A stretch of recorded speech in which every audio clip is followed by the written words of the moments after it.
Hello and welcome to the Powerful Marketing Tips podcast. This is where we empower marketers. I am your host, Mari-Liis Vaher, and today we are diving into a topic that every business owner and marketer should pay attention to, which is crisis communication and reputation management. My guest today is Michael Kempner, founder and CEO of MikeWorldWide, one of the world's largest independent PR agencies. And with more than 37 years of experience, Michael has guided Fortune 500 CEOs, global organizations, and political leaders through high-stakes moments. And he is nationally recognized authority on reputation, crisis management, and corporate responsibility, and also a member of the PR Week Hall of Fame.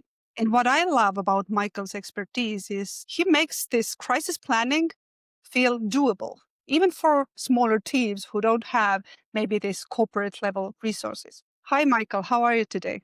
How are you? Thanks so much for having me. I appreciate it. Thank you. It's an honor that you are here with us today, really, Michael. Now, before we start, a quick heads up for you, dear listener. My brand new book, The Greatest Marketer, is launching this fall, and you can already join the launch club at the greatestmarketer.com website. Plus, make sure to stay with us until the end because I will share a keyword you can use to unlock this 1 month of free access to the Powerful Marketers Hub. But now, without further ado, because for many marketers, I think the word crisis feels abstract until they face it. So, Michael, would you mind kicking off today's conversation by maybe explaining to our listeners the definition of crisis and crisis management? Well, today it's a very different definition because it's a very different world we live in. Mm-hmm. We actually live today in a perma-crisis where every company, every organization, even individuals deal with some level of rolling crisis all the time. Now, what is a crisis to you personally may not be a crisis to external stakeholders. And a big part of this is determining when it's something bad that's happening to you and your stakeholders don't care about it, or when it's something that's going to impact your stakeholders. But, whether it's what would have been a traditional crisis, which was executive malfeasance, your plant exploding, somebody getting sick from one of your products, has really morphed into so much more than that. The fact is that a single negative review, data breach, a workplace accident, a supply chain issue, today we're dealing with tariffs and we're dealing with a administration in the United States that has a lot of uncertainty to it, that has a lot of chaos to it. And we even have a president that will attack individuals and companies by name, will attack industries. So today, even small business have to deal with this myriad of issues, which really used to be reserved just for big businesses. Mm-hmm. But all businesses, top and bottom, particularly with the fact that anybody with a cell phone can take a picture, can leave a negative review, can put out something that may or may not be true about your organization. You have to be ready because it is not a question of if, it's a question of when, because I don't know a company on the planet today that does not have some form of crisis. The other thing that I think is very important is that crisis isn't just stopping bad things. Your resiliency through a crisis is extraordinarily important because at the end of the day, your single biggest asset is your reputation. We live in a world where people, consumers, whether it's a B2B stakeholder or it's an actual consumer or an organization, we live in a world today where people are not making a decision about why to buy your service or product based on its feature sets. They're buying it based on its reputation. They're buying your company based on its reputation. So a crisis is both what you'd consider to be a traditional event, but it's also about protecting your most valuable asset, because without a good reputation, your business will not survive. As we often say here, a good reputation gives you license to operate, but a great reputation gives you license to thrive. That's very good. That's very good. And I agree with you. I also believe that this uncertainty is part of everyday's reality pretty much for all of us. And I love how you put it, that we live in a permanent crisis. That's really serious. And I believe that systems create calm in chaos, right? And I'm sure that a crisis plan is one of those systems, if I may say so, that keeps this trust alive when everything else feels shaky, right? What are the first steps? Imagine you have a company that never had any crisis plan. Where should you even start? Well, again, let's take maybe a little bit of step back. No business would operate without insurance. Mm-hmm. And insurance in a traditional form pays if you have some sort of negative activity, litigation, business interruption. Mm-hmm. But the fact is that the only insurance for your reputation is to have a plan and to know what to do if there is a crisis. And again, and not to be redundant, but for many local and growing businesses, brand trust is the foundation of customer loyalty. And if you think about that, think about it in terms of brand love. Mm-hmm. The fact is, if people love your brand, they will continue to frequent your establishment, buy your product, buy your services. People will also be very vocal in a negative fashion if they don't. People will campaign against you, not just for you. So understanding that trust is the foundation of customer loyalty, and a well-prepared crisis plan helps protect that credibility, ensuring your business or organization responds swiftly, transparently, and responsibly instead of scrambling reactively. So, there's a couple of things that are just core pieces to this, and we can go into more detail if you want. But first off, most organizations, even Fortune 10 organizations, let alone small businesses, they tend to first run to their lawyers because they tend to want to prevent legal liability, which is totally understandable. And I would support and encourage that. The problem is that that's often where it stops. Mm-hmm. And what happens is that they then lose out in the court of public opinion, which is the reputation. Lawyers have a different job than a PR firm or somebody who's going to comment publicly. Their job is risk mitigation, and that's their job. So you have to applaud them and and thank them for doing their job well. But it's only dealing with the court of law, not in the court of public opinion. And so I can actually watch a crisis unfold after doing this for so many years and actually see when they allow the communications people around the table and they tell the lawyers that we're going to have to recognize both legal and public opinion. Because often I can read an article or watch a news segment or see something on the internet, and I know it's just done by the lawyers. It hasn't been done by having communications around the table. So if you take a look at some of the reasons to have a plan, and again, many people have crisis plans, what to do about their technology, what to do if their supply chain is broken, but they don't take it a step further and think about how you're going to communicate to your stakeholders if something happens. So in many cases, speed determines outcomes. That's why it's important to be prepared. Today's media and social environment, news spreads instantly. Without a clear plan, businesses lose valuable time debating who should respond, what to say, how to say it. Having a pre-approved process means leaders can respond within seconds, minutes, not days. And while I talked about legal, but you do need to minimize your financial and legal risk. And mishandling a crisis can lead to loss of customers, regulatory penalties, lawsuits, even closure. A crisis plan reduces these risks by ensuring accurate, legally sound communications that don't escalate the problem further. One of the things that people often don't think about, their most important stakeholder is their employees. So it protects employees and builds trust. Employees look to leadership for guidance during uncertainty. Clear internal communications. Internal communications is a big part of this. Reassures staff, prevents rumor mills, and turns employees into informed advocates rather than confused bystanders. Often your most important stakeholder, your most important third-party validator are your employees. And often, good or bad, the information that finds its way into X or other social media comes from the employee base. It also levels the field with larger competitors. And by the way, don't think that it's just small business that often don't have crisis communications plans. You'd be shocked by the number of large businesses, Fortune 500 businesses, that do not have a crisis crisis communications plan. They have a crisis plan, but not necessarily a crisis communications plan. And if they have it, they may have looked at it for 5 years. And they don't rehearse it regularly because the world is changing all the time. The issues we're dealing with are changing all the time. And if you don't keep it up to date and refreshed, it just becomes something dusty sitting on a laptop computer. But for a smaller business, it does level the playing field with your larger competitors.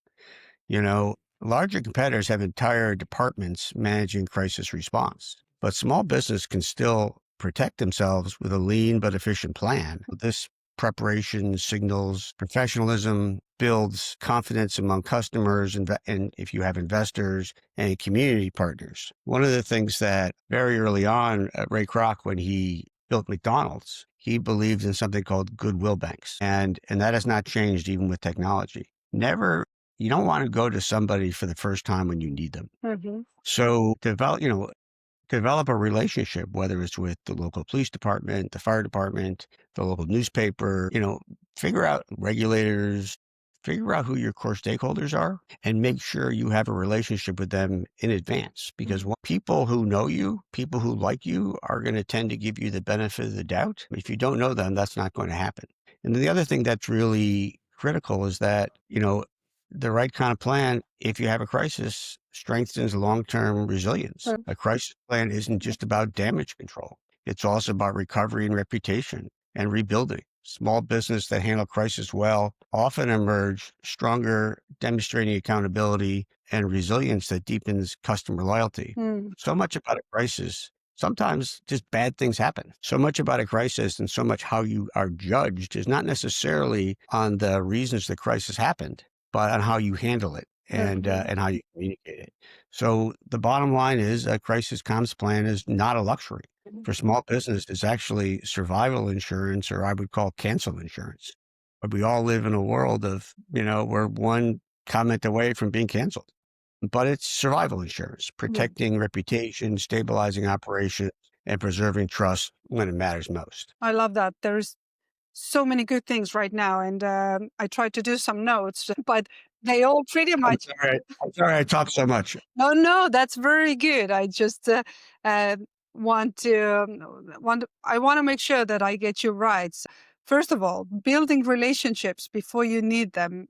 Amen to that. 100% with you here, because it all comes down to the relationships, right? Especially when there's something wrong, and people will help you if you have this relationship beforehand. But one thing I also talk a lot myself, more related to the marketing communication, which you also touched. Assuming is a mother of all the problems. This is something that my mom used to tell me. She always told me that you cannot assume that people understand or know what happened or where you are or with you, who you are, right? There's a famous television show that was 20, 30 years ago in the United States called The Odd Couple. And there's a famous line from The Odd Couple where they're having an argument and they said, assume makes an ass out of you and me. So do not assume. Yeah, that's very good. This is exactly what I heard, that you said that we should be ready to communicate, internally and externally for all the stakeholders, right?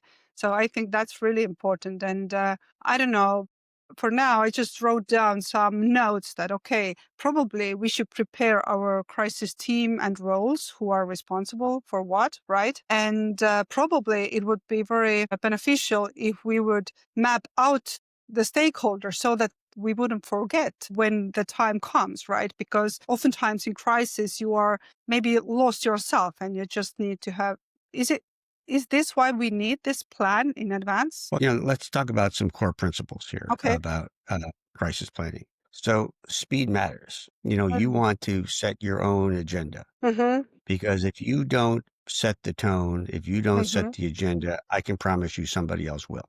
So you want to tell your story. So speed does matter. Speed matters. Transparency builds trust. Share facts, not speculation. By the way, it's okay not to know, but lead with empathy. Empathy first, empathy second, empathy third, empathy fourth. Show care for people before business. And again, if you don't have the answer, that's okay, as long as you get back to people with the answer, but as long as you show empathy in the process.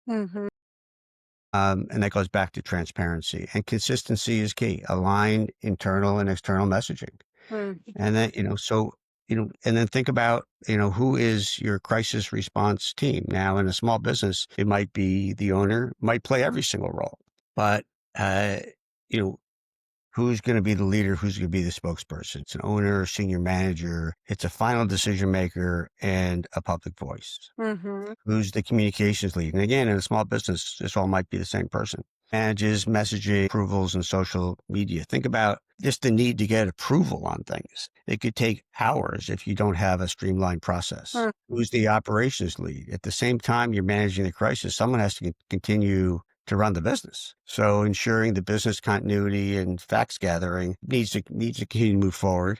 And then again, it's important you have a good lawyer, because there are important legal issues here. And you need to make sure that you're doing nothing that is going to hurt compliance or create a worse situation for you. And again, for small business, you're likely to combine some of these roles, Mm-hmm. but know who's responsible before a crisis hits, and also know who can fill in if the senior person is not available. Someone could be in surgery. They could be on an airplane.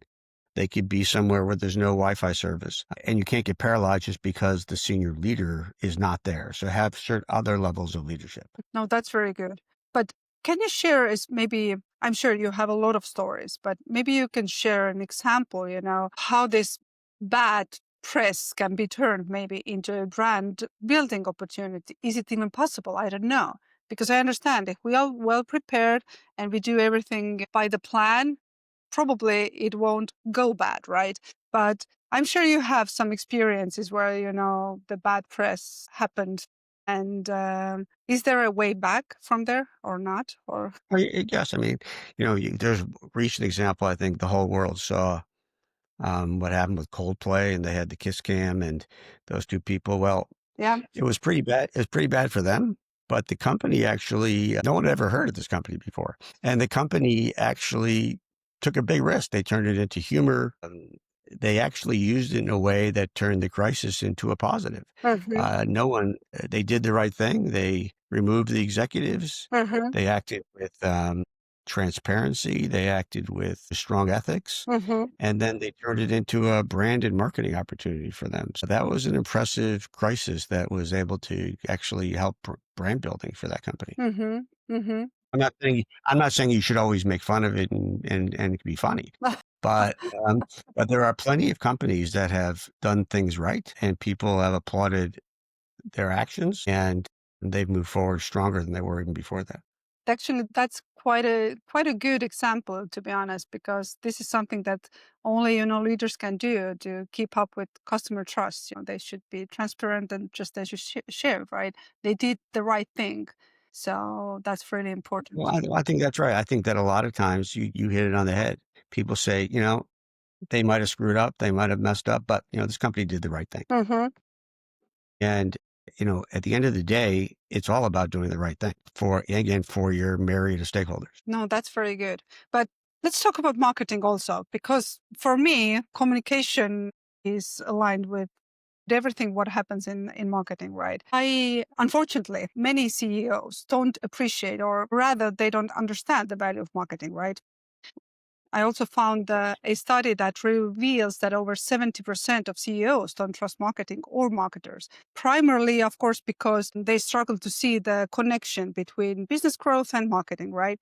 But now during a crisis, should a marketing person should be also as part of the crisis team when it comes to the sharing the external messages or marketing messages, or I mean the channels that marketers are in charge of are usually the company's external channels, right? So what are your thoughts here? Have you worked with marketers in crisis situations, or what is happening? One, it's important to keep your company functioning and growing, and one of your core audiences in a crisis Mm-hmm. are going to be your most important customers, Mm-hmm. your supply chain, your core customers. If you sell to retail, if you sell to B2B, if you get to your consumer through another channel, and you have to put those people at ease. People do not want to be associated with a bad actor. People want to be assured that your supply chain is going to continue. You're going to be able to deliver goods. So I would say that the sales and marketing team play a critical role, particularly with larger companies. But I'd also tell you, if you're a smaller company, that's a core stakeholder. And you need to make sure that they feel comfortable, that they know you did the right thing, and that your supply chain, you're going to be able to deliver on what you've promised them at the right time. But back to something you said earlier, it is extraordinary to me that the C-suite and a board of directors does not require reputation measurement. They don't ask for it. They don't push it. They don't demand it. And there's nothing more important than brand love, reputation management. If you think about it, why should I trust you and why do you matter to me? If you can't answer those two questions, you don't have a business. I could trust you, but you don't matter to me. I don't trust you, but you matter to me. And if you can't answer that simple question, you don't have a business. And so today, I agree with you. So you can't, there's assumption you can't measure it. I can measure reputation today. I can measure it across using AI. We have a series of AI tools called Prisma Labs and Prisma AI. And you can measure reputation or brand love across 150 different metrics. I can look at the gaps. I can measure it every day if I want, up against any audience you can think of.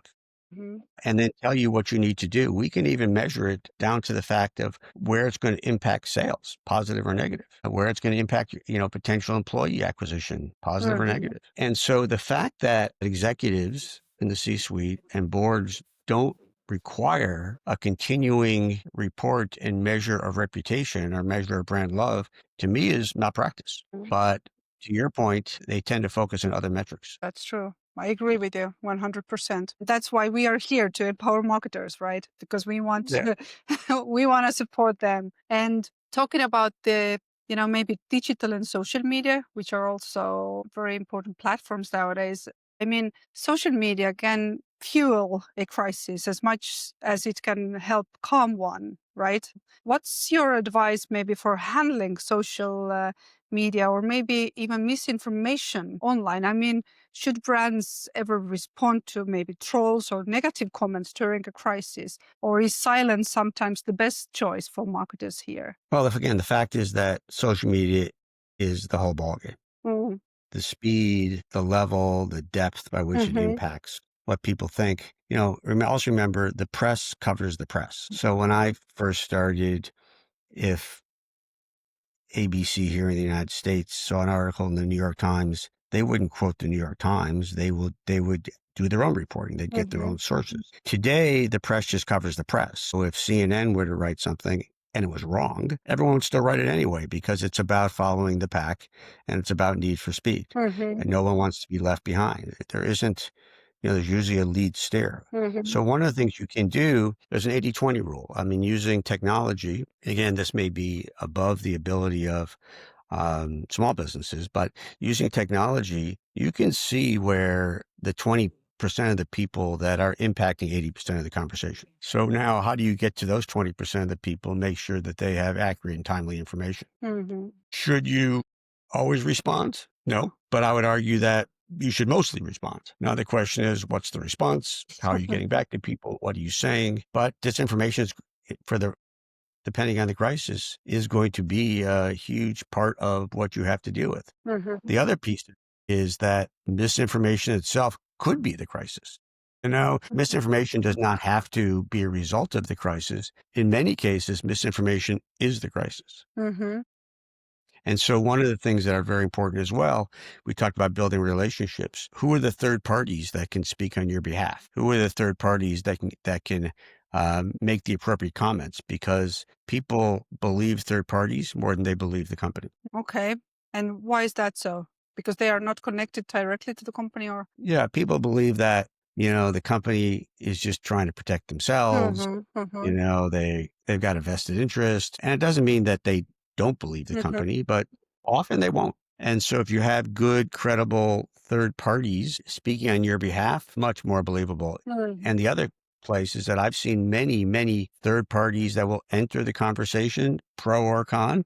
They have no idea what they're talking about, but they may not even know anything about the topic. But people like to see their name in lights and like to see their name across the internet, and often will comment where they have no knowledge whatsoever. So it'd be very important that you are out there with your own information. Again, we talked about if you don't tell your story, someone else will, and it's not going to be the story you want. Lining up key third parties and then communicating. The other piece that is very important is that, while Google's still very important, most people are going to LLMs today to get their information. And LLMs are full of misinformation. You can actually monitor your LLMs, and if you have the right technology, not only see what's wrong, but know where it came from. Often it's your own information, it's your own website where the information is leading the LLMs to a conclusion. Often it's the media. You can see in this case, these 4 media outlets were the most important pro or con information going onto the LLMs.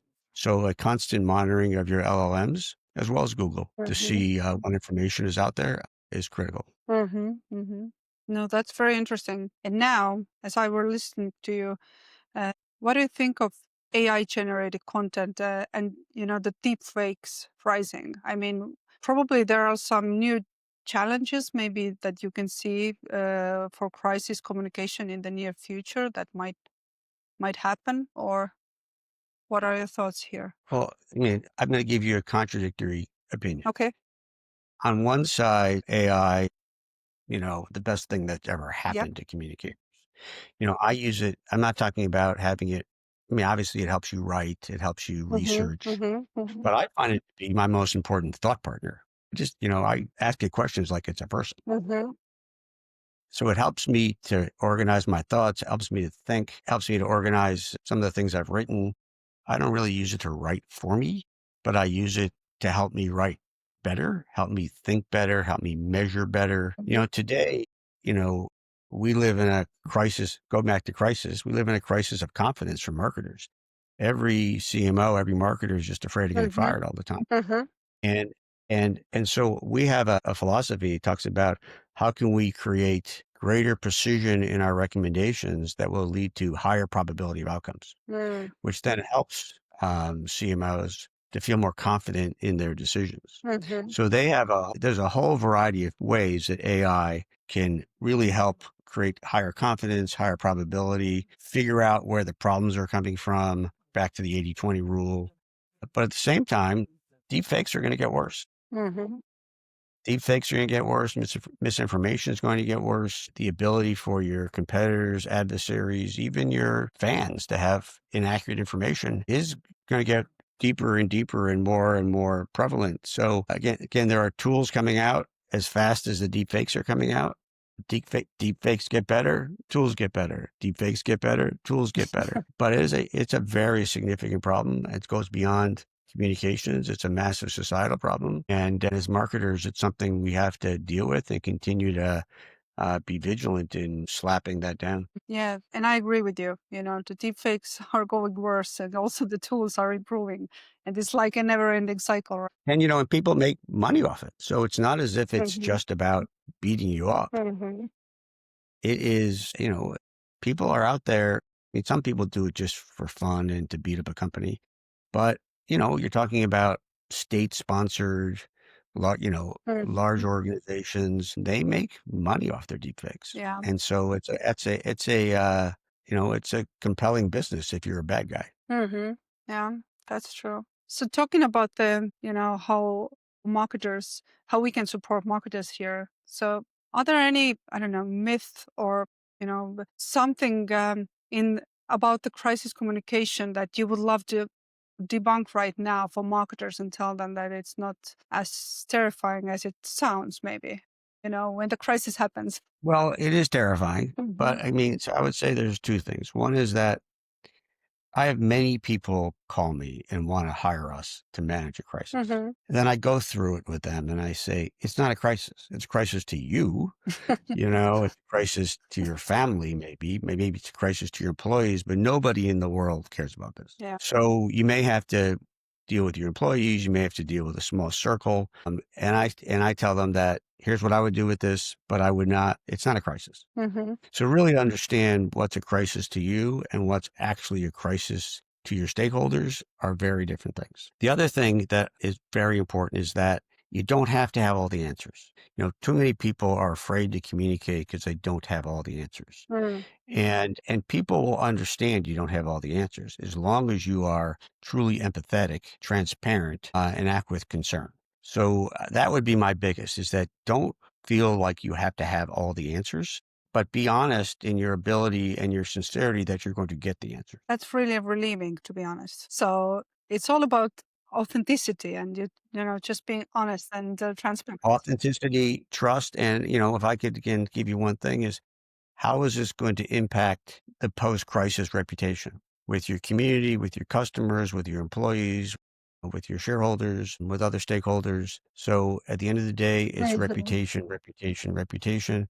And a crisis can be a fatal event, or it can actually be an event where how you handled it with honesty and transparency and sincerity and empathy actually builds your brand. But people are too afraid to show that, oh my God, I don't know these answers. And and maybe they are afraid of showcasing their feelings or emotions about this situation as well. People are afraid. And often they turn directly to their lawyers, which again, I believe in. I'm pro-lawyer, not anti-lawyer. But again, understand your lawyer has a job, and your lawyer's job is to protect you. Yeah. The lawyer's job is to risk mitigation, Sure. and they do their job well, and they should be applauded for that. But if you're also not thinking about how this is going to impact your reputation, you may win the day, but lose the war. What I hear you saying pretty much is like, be just a normal human being, right? Be honest, put yourself out there, communicate, and don't be afraid that you don't know everything. That really calms You me know, down, at least. I have a very simple business philosophy, and it's this simple. If it makes sense, do it. If it doesn't, don't. I love That's it. And then, how do you know if it makes sense? Just do the right thing. If you just do the right thing 99 out of 100 times, it's going to be okay. That's very, very good. Just do the right thing. I'm writing that all down, golden nuggets here. But Michael, you have counseled those world leaders and Fortune 500 CEOs. And what is the most, I don't know, maybe surprising lesson that you have learned personally about handling a crisis? Well, first off, how ill-prepared companies and CEOs and other boards, executives are for a crisis. Mm-hmm. People don't like to buy insurance, and crisis is no different. It is shocking to me, to the level of malpractice, how many significant companies and even small companies are not prepared for a crisis. Mm-hmm. From the communications perspective. Again, I think most of them are prepared from a operations perspective, but not from a communications perspective. And so, I have a number of conversations where I will say, you can pay me $50,000 today to make sure $25,000 or $10,000, whatever the assignment may be, to make sure you're prepared for a crisis, Mm-hmm. or you can pay me tens of thousands, if not hundreds of thousands of dollars once the crisis happens and the horse is out of the barn. Most people get serious about a crisis when it happens. And that is hundreds and hundreds and hundreds of thousands of dollars worth of work, time, take your focus off your business, having to deal with the repercussions. And if you had just prepared for that, you would have been in a materially different position. Right. So the thing that is always amazing to me is they just will not take the time to practice it. They won't even prepare a plan, or if they have a plan, it is so old as not to be relevant anymore. So that to me I'm not surprised by it anymore because I've done this a long time, but it still is shocking to me how many people just refuse to prepare for what in this day and age is inevitable. We are in a perma crisis. There's no such thing as having some firm you can call to handle your crisis. I mean, listen, we just saw this crazy Crackle Barrel crisis where the whole, people went crazy over their new logo. I mean, not only is it stupid, but the fact is that, and I don't know what they did to create the new logo. Did they talk to their employees? Did they meet with core stakeholders? I mean, they're a brand that is primarily in the South. And I don't know they did anything wrong, by the way. I mean, they may have done everything right. If you're in the South, did you meet with faith-based leaders? Did you meet with your core constituents? Did you meet with your customers to see how this would be, what the reaction would be. But one thing for sure I can tell you is they did not line up the core third parties. As people began to criticize them, they were not prepared for that. They did not have the third parties lined up to support their decision. So they may have done everything wrong. They may have done everything right, but it's a good example um, of not being prepared for the communications aspect of it and the crisis communication aspect of it. I assume, I have a feeling that people just think that, crises don't happen to us. They happen to, somebody else out there. Is this Well, that's something right. you also see? I think you hit it on the head too. The fact is that, again, we live in such an odd world. I mean, it can be an internet attack. It can be a cyber attack. It can be the president of the United States imposing a 50% tariff, arresting all your employees. And it's not just the United States. We have It's kind worldwide. of, in many cases, interesting governments all over the world.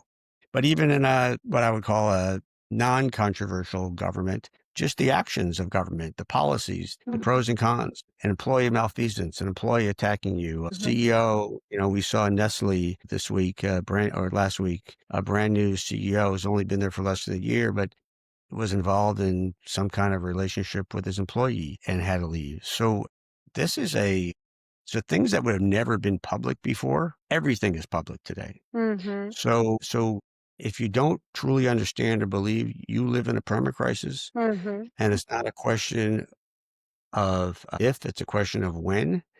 Um, you probably in for a rude awakening when that crisis comes knocking on your door. And I agree with you. And I live here in Europe, and I never thought that now in 21st century there can be actual war, coming Right, next to correct. us. It's like, oh my God. And of course it's Right. crazy and it's affecting everybody. I mean, you live in Estonia. I mean, the fact is that I'm sure your population is very concerned Mm. about what is happening Mhm. because, right, the fact that this is 2025, almost 2026, and people still fire missiles at each other, and try to seize land by power. This is not defending Yeah. yourself. This is offensive. And what does that mean for the rest of Europe? What does that mean for the United States? What does it mean for the global world order? What does it mean? And again, we're not even talking about just geopolitical. This has huge impacts on supply chains. This Exactly. has huge impact on people's investments, on their business models, on their customer base. Mm. We live in a very interconnected world, and it's no such thing as this just happening in the Ukraine. When it hits the Ukraine, it hits the world. I mean, we see how the conflict in the Middle East is having massive repercussions and impact on businesses. One of the, I can only speak for the United States, but we live in such a polarized world. There was a Gallup study that came out last week or the week before that said that 93% of Republicans support Donald Trump and at Democrats, only 1%. Now, this is not to talk about politics at all. This is to show you just how 50% of the United States sees the world totally different than the other 50% of the United States. And so, I'm not making a judgment on who's right or who's wrong. I'm just saying that we live in a country that is that polarized, that everything you do, whether it's the soda you drink or the car you drive or logo you create for your organization, is all seen through the lens of, politics. Are you red? Are you blue? And so how does one operate when everything you do has the potential to inflame 50% of the population because they view the world totally different than the other 50% of the population? So, I mean, and that's just not happening in the United States. You have governments like this all over the world, but much more severe in the United States. No, I get it. We see it also here in Europe. Yeah. I don't want to go also into politics, so let's. No, I'm just talking about But I from a agree branding with and your marketing point. perspective. 50, it's branding and marketing in crisis, Yeah, exactly. 50%. So Mhm. how do you think about marketing, crisis, selling a product, selling a service when 50% of the country will, things differently than the other 50% of the country? Yeah, that's very interesting, fascinating. I also thinking again about marketing, and I get that a lot. That people come and ask for marketing and marketing communication hacks and tricks and damage control tricks, and I always remind them that there are no shortcuts in in our lives. Only systems, that build resilience and trust comes over time. I understand you see the same. The businesses, Yes, I their mean, it's system. all about business is about trust, Yeah. trust and relevance. And, it takes a long time to build it and a nanosecond to destroy it. So that's why we go back to how we started the conversation. If you can't Mhm. communicate appropriately to your core stakeholders at a time of stress, it can have long lasting permanent damage for your organization. I love that. So the businesses with clear systems and the ones who are well prepared come out stronger. Is that what you're saying? Right. Yes, Yes. correct. And again, I'll go back to often, people judge the crisis not by the crisis, but by how the company handled it. Yeah. And again, I would even say that for small organizations and small businesses. Mhm. Again, it might not be as sophisticated as what a Fortune 50 would have. Again, it's not as complicated. You don't have worldwide plants and, employees all over the world. But for your portion of the world, for your key stakeholders, it's going to be important to understand what to do and how to do it. And again, all you have to go is on the internet. And you'll be able to Mhm. find good examples of how to create and prepare for a crisis. You don't have to go spend tens of thousands of dollars and hire someone like me for a small organization. You can create a simple process based on what you can find on ChatGPT or on Google. But make sure you rehearse it and make sure you keep it up to date. And how often should we update it? Well, I mean, certain things I'd update on a regular basis when the police chief changes or the fire chief changes. I mean, put it in there. But yeah, I would rehearse it at least once a year. Okay. That's really good. So, Michael, time is flying. So, we always also close with free quick shares for our listeners. So, I don't want to forget about these today.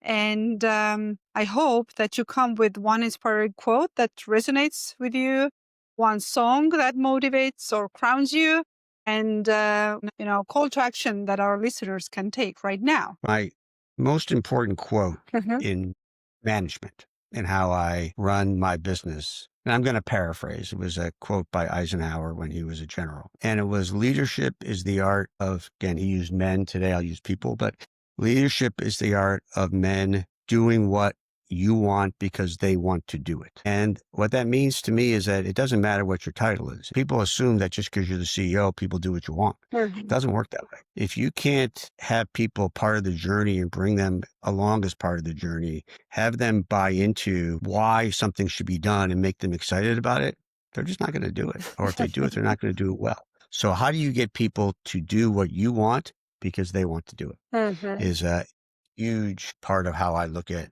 That's very good. management.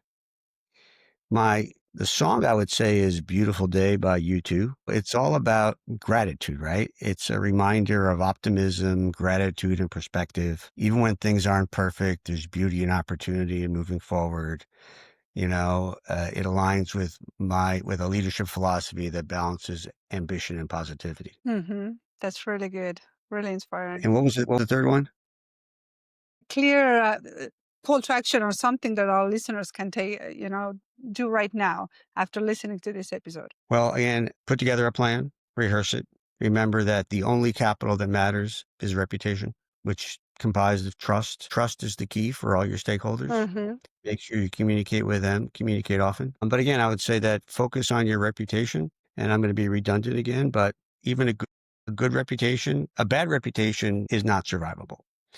A good reputation gives you a license to operate, but a great reputation gives you a license to thrive. Oh, that's good. So I would say it's reputation, reputation, reputation. Yeah. Michael, thank you so much for sharing your wisdom on this crisis communication and reputation and trust today here. But before we wrap up, I would love for you to leave our listeners, maybe with a final word of encouragement. And if they want to reach out, what's the best way to connect with you or your company? Well, again, I'm a very optimistic person, even among all the mess and noise we live in. Mm-hmm. You're going to wake up tomorrow and, the sun's going to be shining and life goes on. I also believe in this. If you think about a Venn diagram, maybe one side is things that matter and the other side is things you can control. And the middle is what you should focus on. If it doesn't matter, let it go. If you can't control it, let it go.